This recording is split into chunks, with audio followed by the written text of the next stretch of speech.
नमस्कार, news 18 update देख रहे हैं आप। आपके साथ मैं हूं शिप्रा झा और बुलेटिन में सबसे पहले बात करेंगे बड़ी खबर की। बड़ी खबर शेखपुरा से है, जहां 1 घंटे के भीतर अपहरण कांड का खुलासा कर लिया गया है।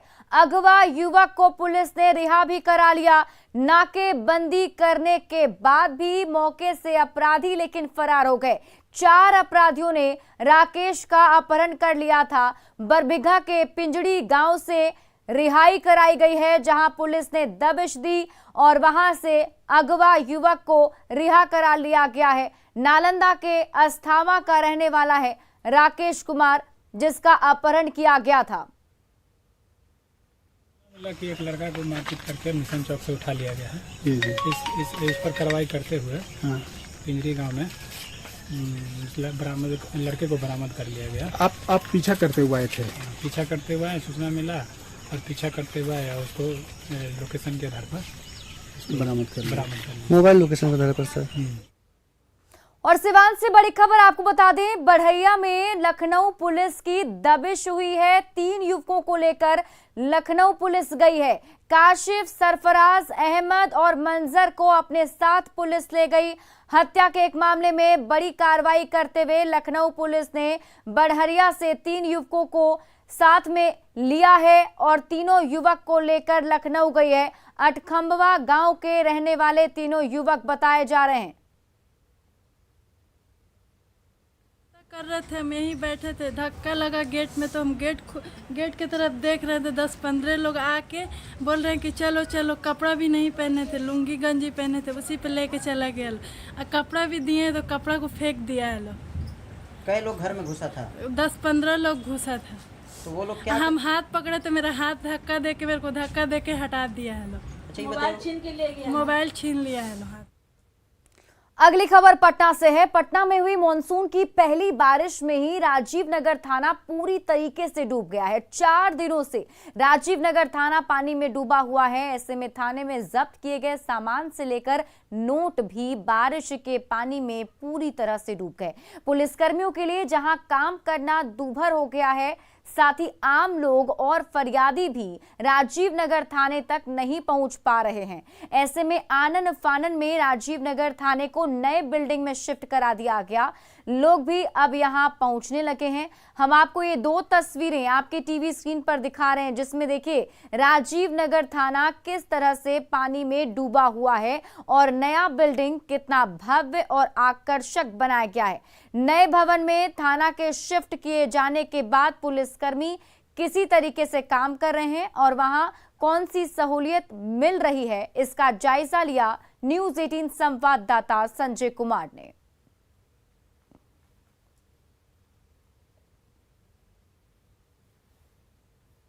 मॉनसून की पहली ही बारिश में राजीव नगर थाना पूरी तरीके से डूब गया और थाने की तस्वीर यह बयां कर रही थी कि पुलिसकर्मी किन हालातों में काम कर रहे थे।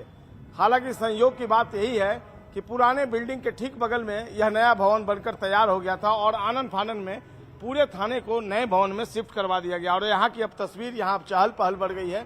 पुलिस अधिकारियों को देख रहे होंगे, आम जनता भी अब यहाँ पहुँचने लगी है और जो पुलिस अधिकारी हैं वो भी अब काम करने लगे हैं। तो जाहिर सी बात है, नए भवन में नए तेवर के साथ और उमंग उत्साह के साथ अब पुलिसकर्मी काम करने लगे हैं और यह नया बिल्डिंग कई मायनों में काफी उपयोगी है पुलिसकर्मियों के लिए। इसी में रहने के लिए आवास की भी व्यवस्था है और यहाँ पर जो पुलिस अफसर हैं, आप तस्वीरों में देख सकते हैं। आप सारी चीजों को एक एक करके, अभी बहुत सारी चीजें व्यवस्थित नहीं है लेकिन धीरे धीरे हो जाएंगी। लोगों को पता होना चाहिए कि राजीव नगर थाने का पता भी बदल गया है और अब राजीव नगर थाना नए बिल्डिंग में शिफ्ट कर गया है। किस तरीके का अनुभव हो रहा है आने के बाद? बहुत अच्छा, बहुत खुश, बहुत अच्छे से हो रहा है।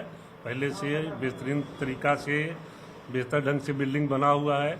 सभी लोग धीरे धीरे अपने अपने स्थान पर शिफ्ट कर रहे हैं। पहले से तो डिसाइड नहीं था, आनंद फानन में आना पड़ गया। रात्रि में पानी हुआ तो वरीय पदाधिकारी महोदय लोग के आदेश हुआ। अनंत फनन तो सरकारी ही बिल्डिंग में हम लोग जाएंगे। लोग अब यहाँ आने लगे हैं? हाँ रहे, हाँ वो अपना आ रहे हैं, फरियाद दे रहे हैं, शांति से बैठ रहे हैं, सुन रहे हैं। हम लोग कोई परेशानी नहीं है। बिल्कुल, Harilal Prasad Yadav officer on duty हैं और बता रहे हैं कि जो लोग हैं पीड़ित और फरियादी वो भी पहुंचने लगे हैं और बिल्कुल यह लोगों की जानकारी में आ जाना चाहिए कि राजीव नगर थाना अपने नए बिल्डिंग में शिफ्ट कर गया है और यह बिल्डिंग निश्चित तौर पर लोगों के लिए काफ़ी आरामदेह है। और यहाँ आगंतुकों के लिए जो फरियादी पहुँचेंगे उनके लिए भी बैठने की व्यवस्था की गई है। ये थानाध्यक्ष का कमरा है। हालांकि यहाँ अभी नाम नहीं दिया गया, नेम प्लेट नहीं लगाया, लेकिन धीरे धीरे ये सारी चीज़ें हो जाएगी। काम जो है वो अभी पेंडिंग है, धीरे धीरे सारी चीज़ें चल रही हैं। तो बिल्कुल राजीव नगर थाना अपने पते के साथ अपने अस्तित्व में आ गया है।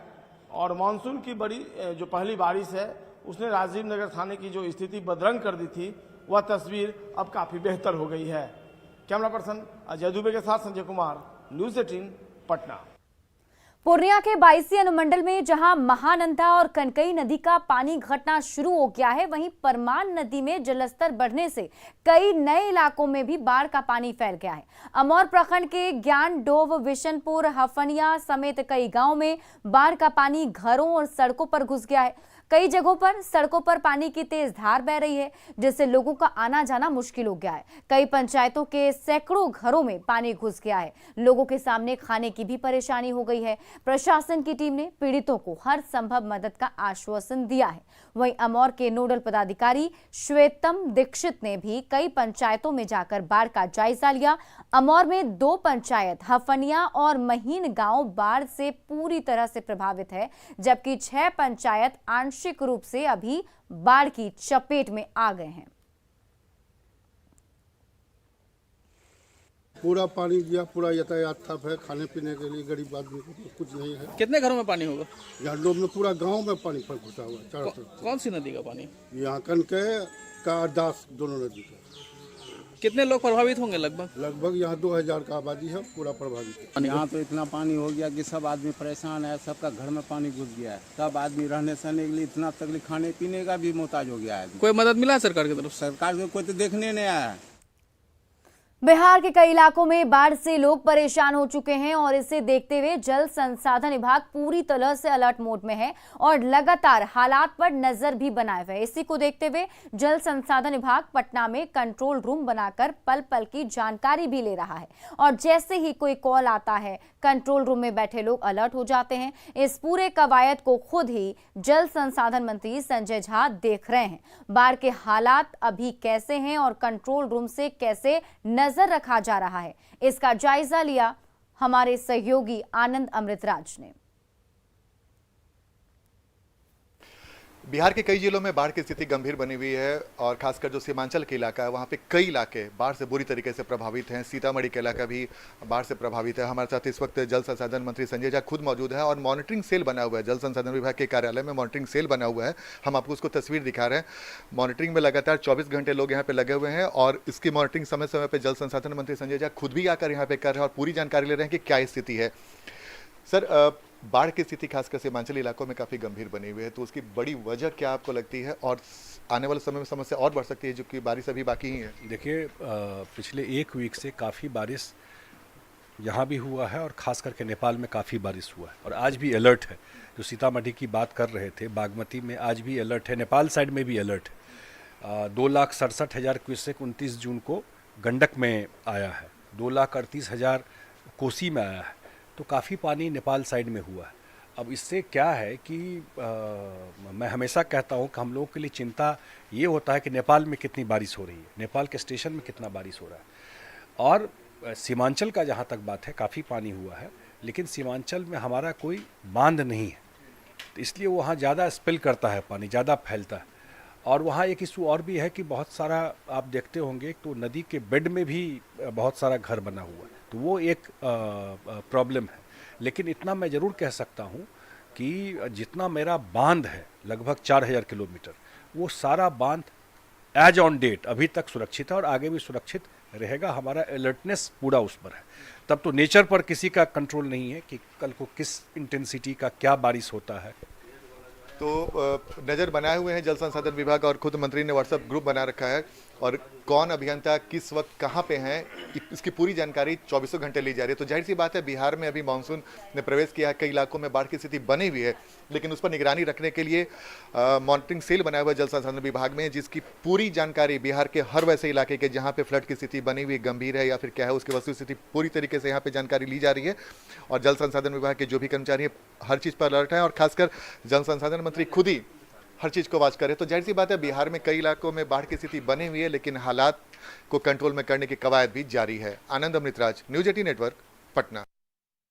और भारी बारिश के कारण कैमूर का मोहनिया अनुमंडलीय अस्पताल में स्विमिंग पूल में तब्दील हो चुका है। अस्पताल के इमरजेंसी वार्ड में पानी घुस गया है, लिहाजा इमरजेंसी वार्ड के मरीजों को ऊपरी तल्ले पर शिफ्ट किया गया। दरअसल भारी बारिश के बाद नाले का पानी सड़कों पर आ गया, जिससे डॉक्टर और स्टाफ को भारी परेशानी हो रही है। स्टेशन रोड से लेकर मोहनिया थाने की सड़क पूरी तरह से जलमग्न हो चुकी है। यहाँ पानी निकासी के लिए कोई व्यवस्था भी नहीं हुई है। रात में बारिश हुआ और बारिश होने के चलते नाला का पानी इसमें पूरा आकर भर गया। जितने भी मरीज आए उनको बहुत ही दिक्कत हुआ, फिर भी उनको ऊपर के रूम में लेबर रूम की तरफ शिफ्ट किया गया है और इसमें पानी में काम करने में बहुत ही दिक्कत आ रही है। सफाई करतनी हॉस्पिटल सरकारी ने बा देखते बानी रोज रोज पानी का छत बानी, रोज रोज हॉस्पिटल में पानी भरता। बारिश वाला पानी भर जाला हमेशा। हां, बारिश का पानी नल्ला का पानी आवत बा। तो अकेले कैसे पूरा हॉस्पिटल साफ अकेले देखते बानी, अकेले हर लगावल बा। मुजफ्फरपुर के पुलिस लाइन मैदान में शनिवार को 365 सिपाहियों का पारण परेड समारोह आयोजित किया गया। पारण परेड समारोह में जिलाधिकारी प्रणव कुमार और एसएसपी जयंतकांत सहित सभी पुलिस पदाधिकारी मौजूद रहे। इस मौके पर डीएम एसएसपी का परेड द्वारा अभिनंदन किया गया और फिर इसके बाद शपथ ग्रहण और मार्च पास्ट हुआ। वहीं सभी सिपाहियों के बीच पुरस्कार का वितरण भी किया गया। मुजफ्फरपुर से 10 महीने का प्रशिक्षण पूरा करने के बाद अब इनकी तैनाती कटिहार, पूर्णिया और किशनगंज में की जाएगी। इस अवसर पर नवनियुक्त सिपाहियों सहित उनके परिजन बेहद ही उत्साहित दिखे।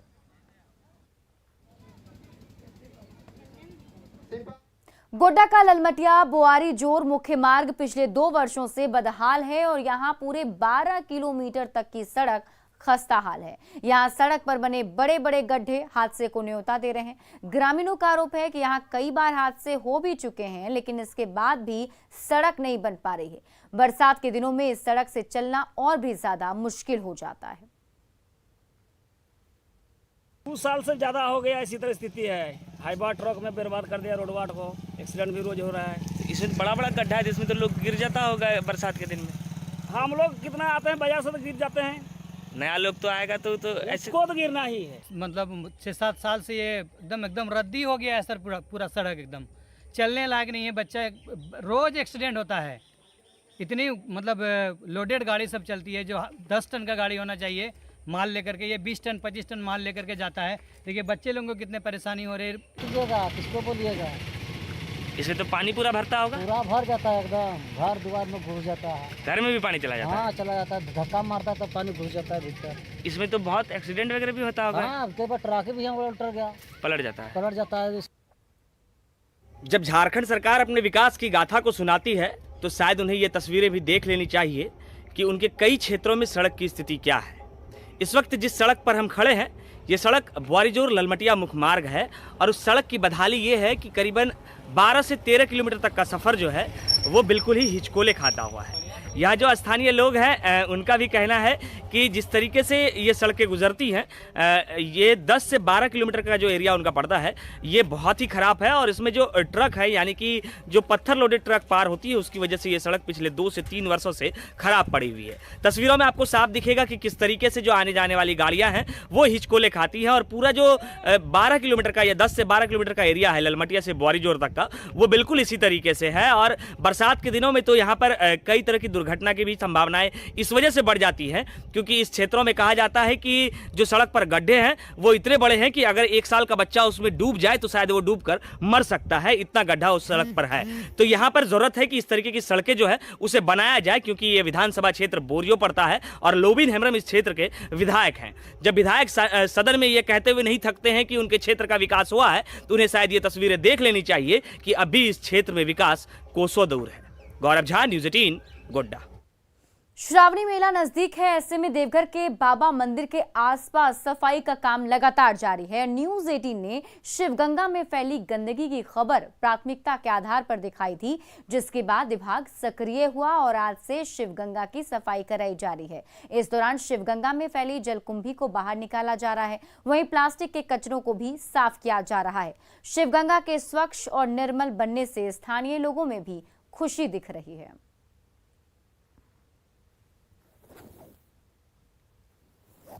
ये रावण के द्वारा निर्मित है। रावण जब लघु शंका करके आए तो पानी की खोज में यहाँ पर वही कुंड जो है वहीं पर मुष्टिक प्रहार किए थे, जो कुंड निर्माण हुआ है। बाकी बात का सब बना हुआ है। मुख्य कुंड वहीं पर वो खंबा के नीचे में साफ सफाई हो रहा है। अभी सब स्वीपर वगैरह सब लगे हुए हैं।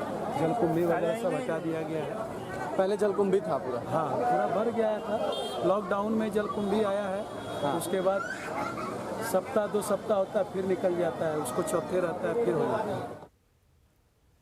और फिलहाल इस बुलेटिन में अभी के लिए बस इतना ही, लेकिन न्यूज़ 18 बिहार झारखंड पर खबरों का सिलसिला लगातार जारी है।